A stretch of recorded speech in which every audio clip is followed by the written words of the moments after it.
Hey guys, welcome back to another video. And today I figured I talk about a specific album that is very special to me, and maybe for a lot of people out there.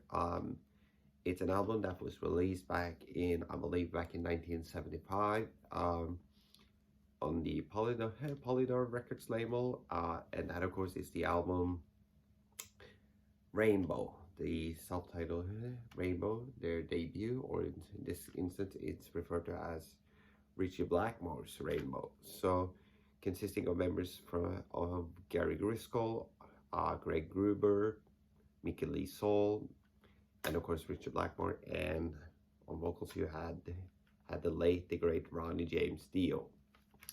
Now, of course, so to give a little bit of backstory behind this album. So back in the day, obviously Ritchie Blackmore, the one of the founding members of Deep Purple, was not very pleased or rather satisfied with the sound and the musical direction the band was going in. And of course, this was of course at the time.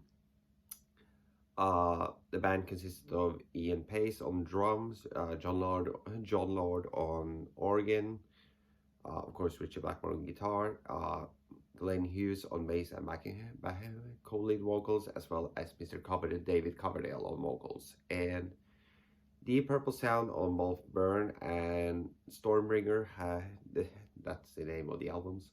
On Burn and Stormbringer, Deep Purple had gone to, I'm just gonna put this down there, had started to change their musical direction into a more kind of bluesy, hard rock style with elements of funk and soul and R&B, courtesy of Glenn Hughes. And Ritchie Blackmore at the time wasn't very satisfied with the musical direction the band was going in. He has stated that he got tired of playing what he referred to as shoeshine music. So take that for what it's worth.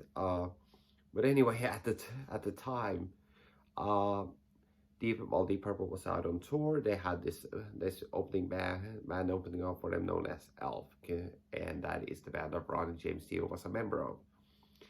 And he was like, you know what, guys, I'm thinking about leaving Deep Purple and starting a new band. Would you? And I would like you guys to join in if you'd like. And of course, they said yes. So shortly after the Stormbringer tour, Ritchie Blackmore left Deep Purple, and of course formed Rainbow with pretty much every single member from Elf.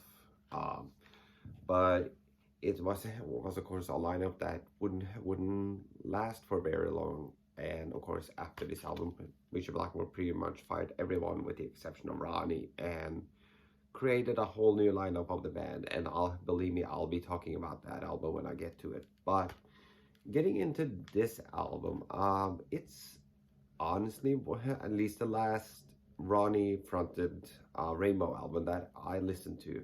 For some reason, I kept only listening to Rising and Long Live Rock and Roll for whatever reason. But I finally have had a chance and time to really get into this album, and it's tough to choose which one is the best one.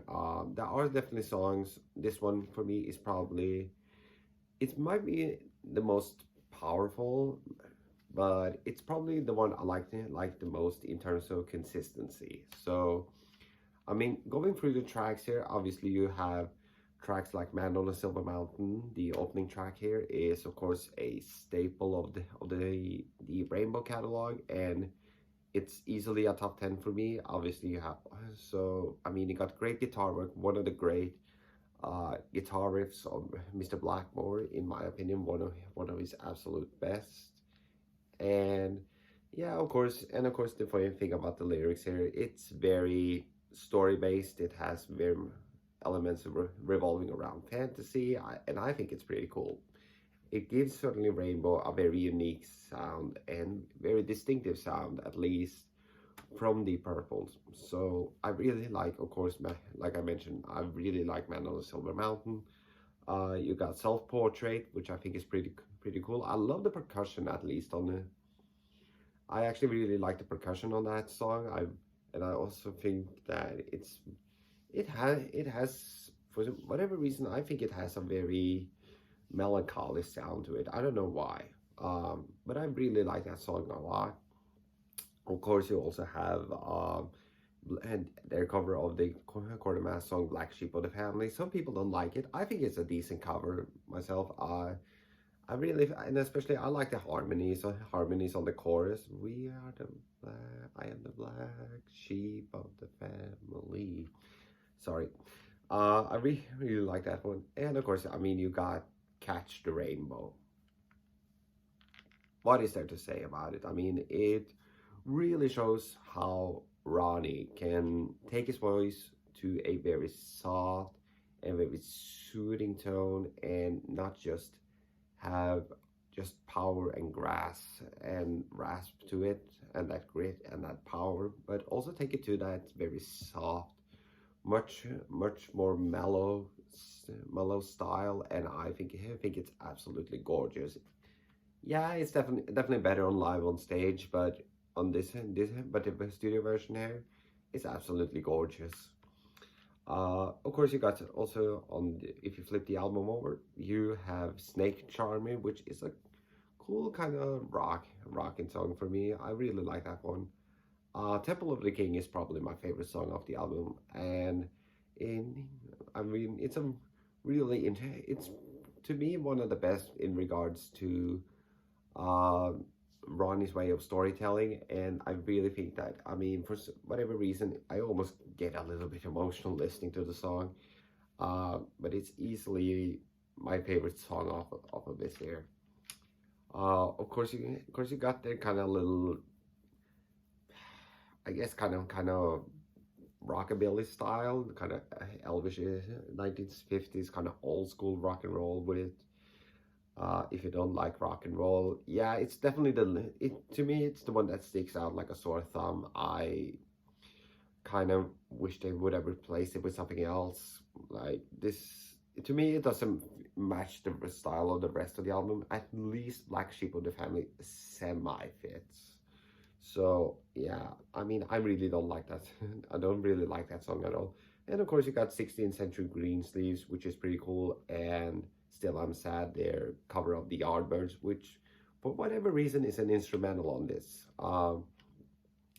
But I think it's a great album. Of course, it's produced by Martin Birch, which all Maiden's fans, you kind of know who he is. Legendary producer, right?